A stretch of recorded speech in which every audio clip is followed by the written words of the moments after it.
Hai guys, assalamualaikum warahmatullahi wabarakatuh. Welcome back to my channel. Jadi di video kali ini aku akan membahas sebuah kasus yang besar banget di Australia, yaitu kasusnya Mr. Cool. Nah, kenapa bisa disebut Mr. Cool?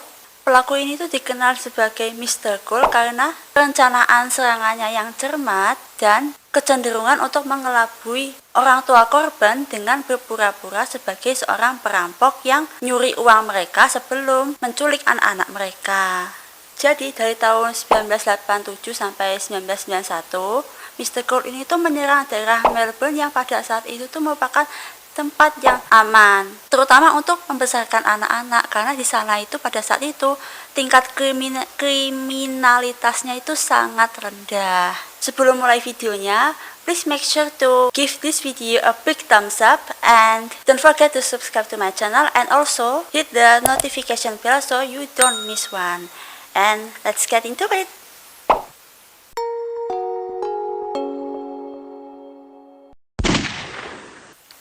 Jadi awal kejadiannya ini tuh dimulai pada pagi hari tanggal 22 Agustus 1987, di mana ada seorang pria bertopeng ini tuh menerobos masuk ke dalam rumah sebuah keluarga di Lower Plenty di Melbourne, Australia. Nah, begitu di dalam rumah dengan memegang pistol dan juga pisau, pria bertopeng ini mengancam kedua orang tua korban. Nah, pria bertopeng ini tuh bertingkah seolah-olah dia ini tuh adalah seorang perampok yang tertarik sama barang-barang berharga keluarga itu. Nah, untuk menakutkan mereka, pria bertopeng ini menyuruh orang tua korban tuh masuk ke lemari dan mengikatnya dengan menggunakan jenis simpul yang biasanya itu digunakan oleh pelaut atau yang pernah memiliki pengalaman bahari. Nah, setelah itu pergilah si pria bertopeng ini tuh mengelilingi rumah dan menuju ke kamar tidurnya putra dan putri keluarga itu. Nah, begitu masuk ke kamar tidur putra dan putri keluarga itu, Mr. Cool langsung menutup mata putra keluarga yang saat itu masih berusia 6 tahun dan mengikatnya ke tempat tidurnya. Nah, saat itulah pria bertopeng ini tuh mulai melaksanakan tujuan sebenarnya datang ke rumah itu. Jadi dia ini tuh bukan seorang perampok yang mau nyuri uang keluarga itu tuh bukan. Siapa kau dan mau apa di kapalku? Dan kenapa kau mengenakan topeng ski? Karena kau sedang bukan bermain ski. Pria bertopeng itu langsung mendekati putri keluarga yang pada saat itu berusia 11 tahun dan langsung melecehkan gadis yang tidak berdosa itu tuh kurang lebih 2 jam. Bayangin aja deh gimana takutnya orang tuanya itu denger anaknya itu teriak-teriak diserang sama pria bertopeng, tapi mereka nggak bisa ngelakuin apa-apa. Setelah itu, pria bertopeng ini tuh ternyata nggak langsung kabur, tapi dia tuh masih berkeliaran di dalam rumah itu dan bahkan masih sempat-sempatnya bikin makanan di dapur keluarga itu. Jadi berasa rumah sendiri itu. Nah, sebelum pria bertopeng ini tuh kabur ya, dia itu mengambil beberapa barang kayak uang, perhiasan, terus piringan hitam sama mantel biru tua. Habis itu barulah si pria bertopeng ini kabur. Nah, begitu polisi ini tuh sampai di TKP, polisi nggak menemukan petunjuk apapun buat menemukan pelakunya. Yang polisi tahu adalah pelaku ini tuh menggunakan tipuan-tipuan supaya bisa mengecoh para petugas seakan-akan memang terjadi perampokan. Dan kesantuyannya pelaku ini tuh membuat para polisi ini mulai khawatir kalau pelaku bisa melakukan kejahatan yang sama kepada orang lain. Saat putri keluarga ini ditanyai sama polisi, dia bilang kalau saat dirinya ini tuh tengah diserang, pria bertopeng ini tuh sempat berhenti sebentar buat menelepon dengan telepon rumahnya. Menurutnya, pria bertopeng ini tuh terdengar mengancam seseorang di seberang telepon dengan bilang kalau anak-anak mereka ini tuh akan menjadi korban selanjutnya. Tapi pas polisi ini tuh ngecek catatan telepon rumah itu, polisi itu nggak menemukan adanya panggilan telepon yang dilakukan oleh pelaku di waktu kejadian. Nah, mungkin itu adalah salah satu tipuannya pelaku buat mengecoh para polisi. Nah, sejak kasus itulah media mulai menjuluki pria bertopeng ini dengan sebutan Mr. Cool, dan beginilah awal Mr. Cool yang akan menghantui orang tua dan juga anak-anak selama beberapa tahun setelahnya.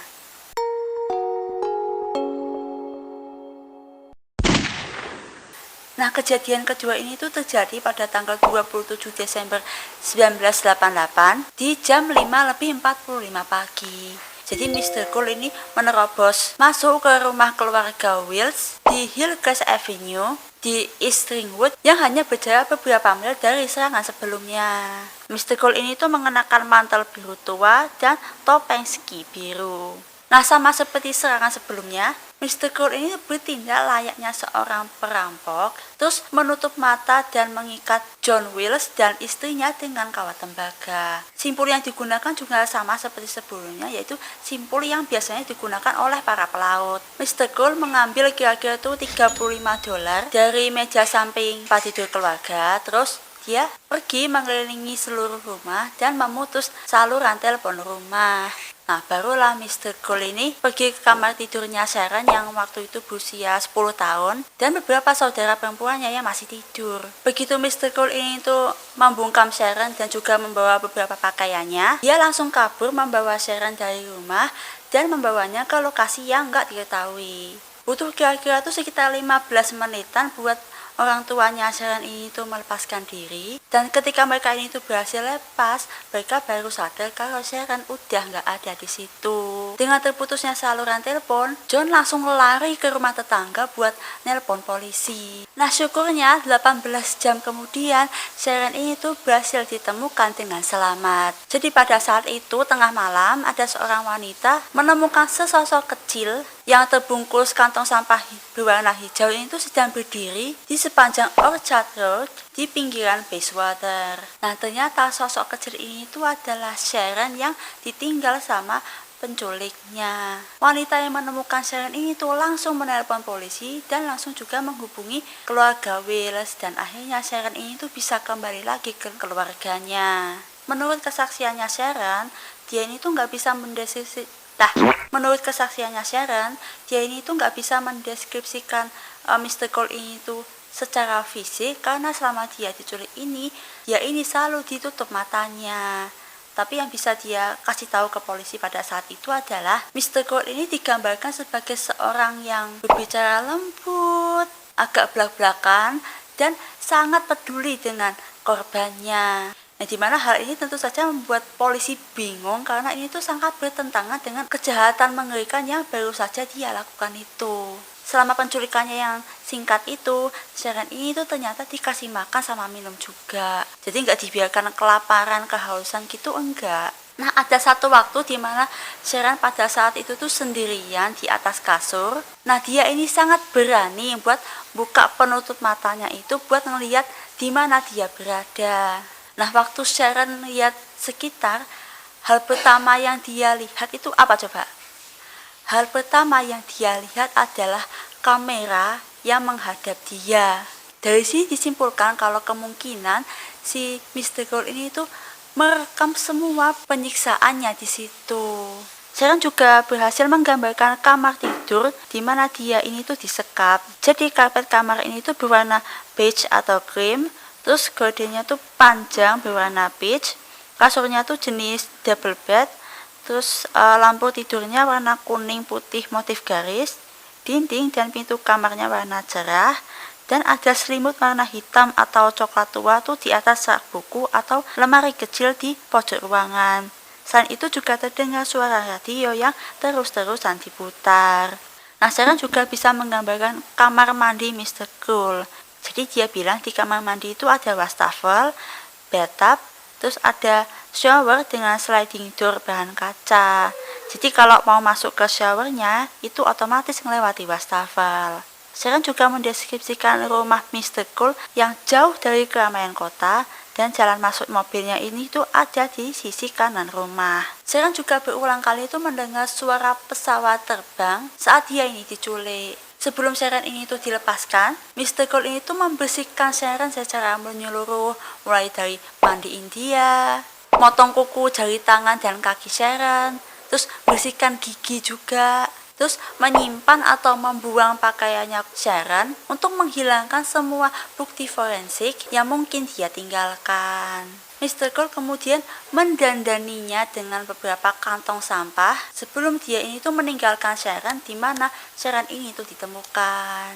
Yang membuat aku salut sama si Sharon ini adalah meskipun dia mengalami trauma, ya jelas sih trauma sih kalau kayak gitu mah, tapi dia itu masih bisa menjelaskan secara detail apa yang dia lihat pada saat itu. Penyelidik langsunglah dengan cepat menghubungkan kasusnya Sharon ini dengan insiden yang terjadi di Lower Plenty itu. Sayangnya penyelidikan polisi ini menemui jalan buntu karena bukti-buktinya itu sangat minim dan gak ada satupun yang bisa digunakan untuk menemukan pelaku. Selama beberapa bulan setelah penyerangan itu, keluarganya Wills hidup dalam ketakutan. Orang tua dengan putri-putri mereka ini tuh mulai tidur di satu ruangan yang sama dan mereka gak berani buat tidur pisah-pisah. Karena takutnya si Mr. Cole ini balik lagi dan mengancam nyawa mereka lagi.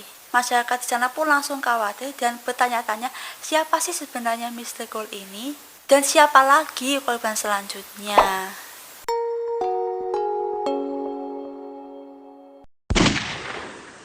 Mr. Cole menyerang lagi untuk yang ketiga kalinya pada tanggal 3 Juli 1990 di pinggiran Canterbury, Victoria, yang terletak di sebelah baratnya Ringwood dan juga di sebelah selatannya Lower Plenty.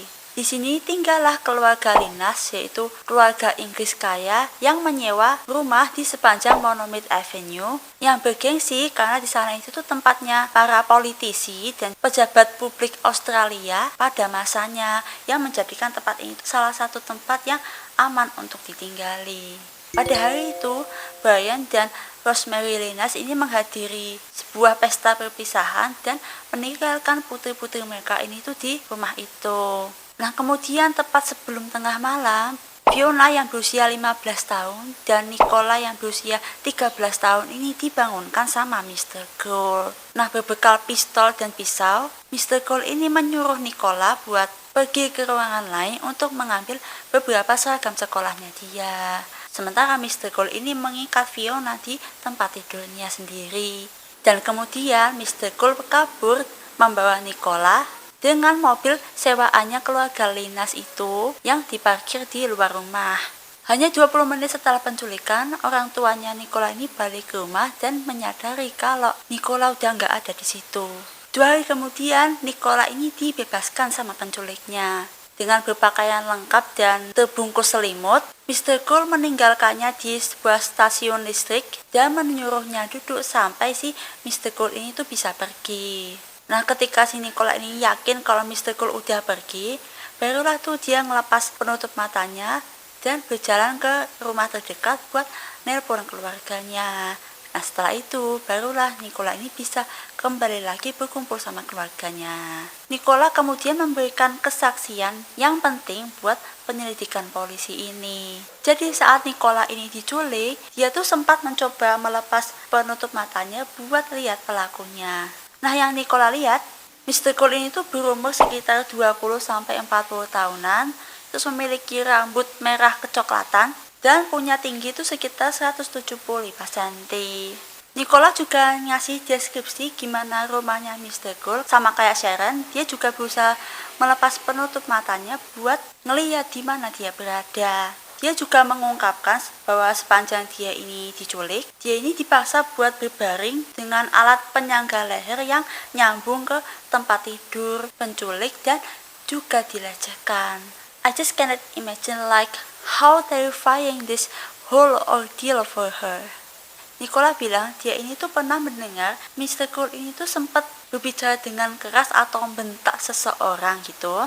Tapi Nicola tuh nggak pernah mendengar sautan atau jawaban dari orang yang dibentak sama Mr. Cole ini. Nah, dari sini polisi tuh nggak yakin apakah ini berarti ada orang lain atau ada kaki tangannya Mr. Cole. Tapi kemungkinan besar ini tuh adalah salah satu taktiknya Mr. Cole buat mengecoh polisi seakan-akan ada lebih dari satu pelaku. Sama seperti penculikannya Sharon, Nicola juga mengklaim kalau dia juga mendengar ada suara pesawat terbang selama dia diculik.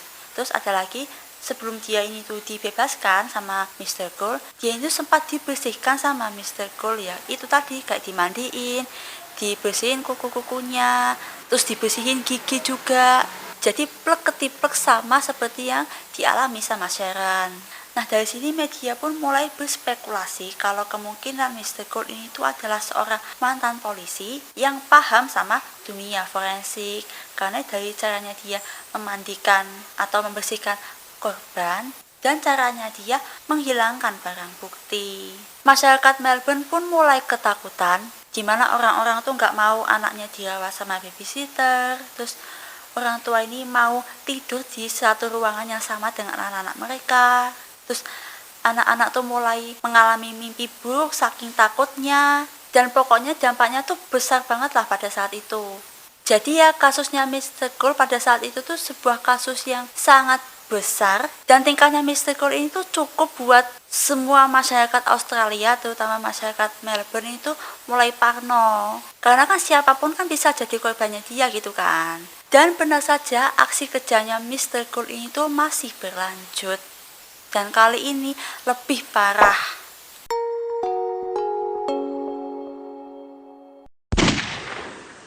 Pada 13 April 1991, Mr. Gold masih melanjutkan aksinya dengan masuk ke sebuah rumah milik keluarga John dan Phyllis Chan di distrik Templestowe yang terkenal makmur di Victoria. Saat itu adalah hari yang sibuk bagi Phyllis dan juga John karena mereka ini bekerja di sebuah restoran milik mereka. Nah, jadi malam itu mereka mempercayai anak tetua mereka yang bernama Carmine Chan buat menjaga adik-adiknya itu. Terus sekitar jam 8:40 malam, Carmine sama salah satu adiknya ini tuh pergi ke dapur buat bikin makanan kan. Nah, tiba-tiba mereka ini dikejutkan oleh munculnya Mr. Gold yang mengenakan balaklava dan baju olahraga hijau abu-abu.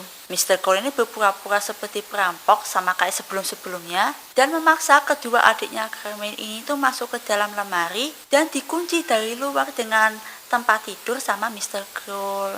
Nah, barulah Mr. Gold ini menculik Carmine terus kabur. Dalam beberapa menit, untungnya adik-adiknya Carmine ini tuh bisa keluar dari lemari dan langsung nelpon ayahnya yang masih ada di restoran itu kan.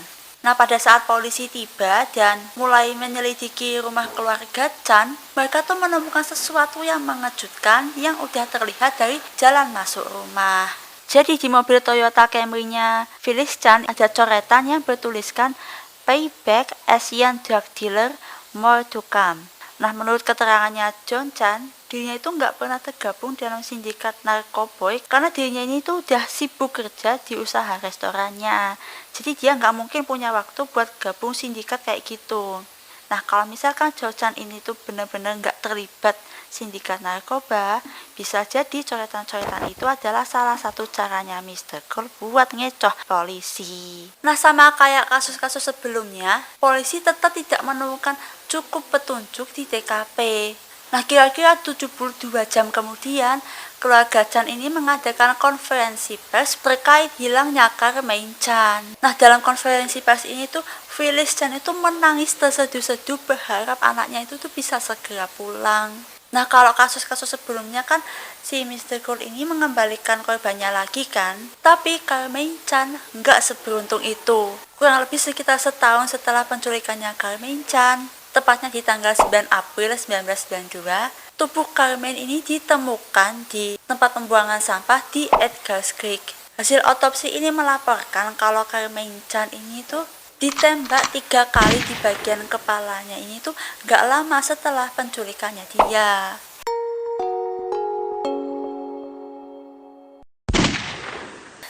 Ratusan polisi ini tuh sudah terlibat sama kasus ini tuh sudah dari tahun 80-an.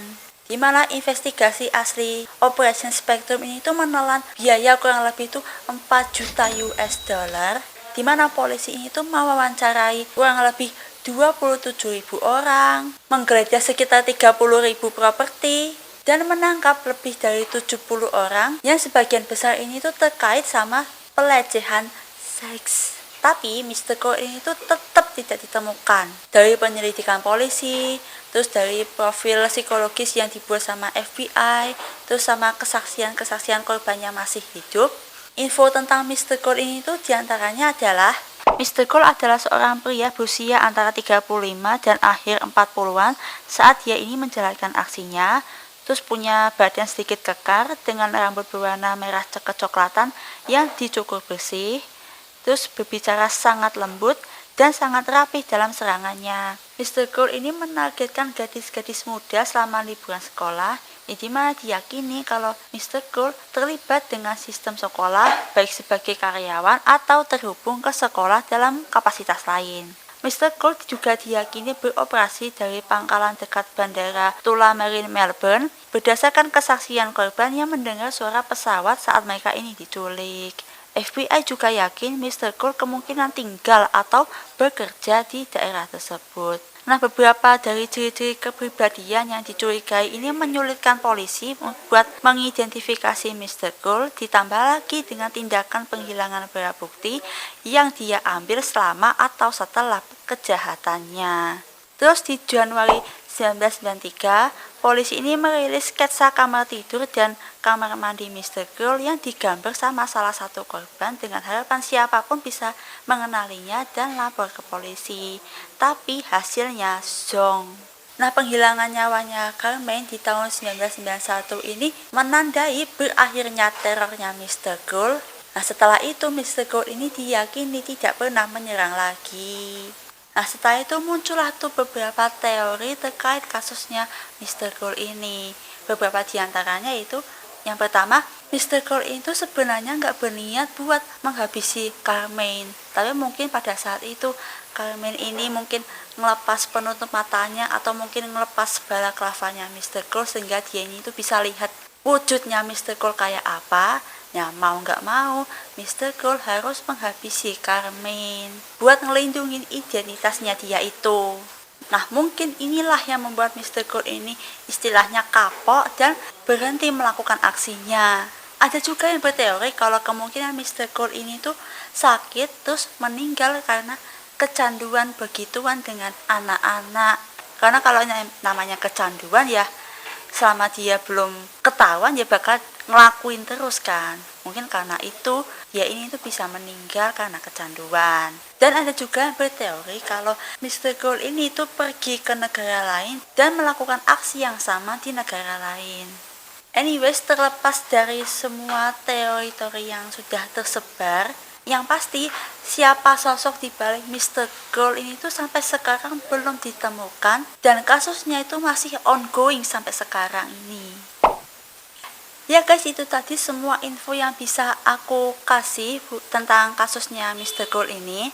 Dan menurut aku kasusnya Mr. Cole ini tuh salah satu kasus yang paling menakutkan di antara kasus-kasus lain yang udah pernah aku bahas sebelumnya.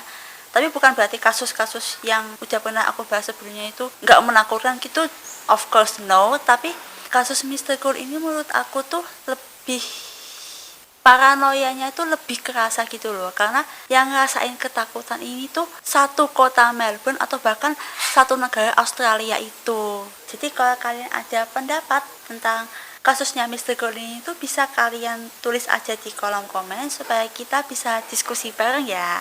So I hope you guys enjoy this video and see ya. Wassalamualaikum warahmatullahi wabarakatuh. Bye bye.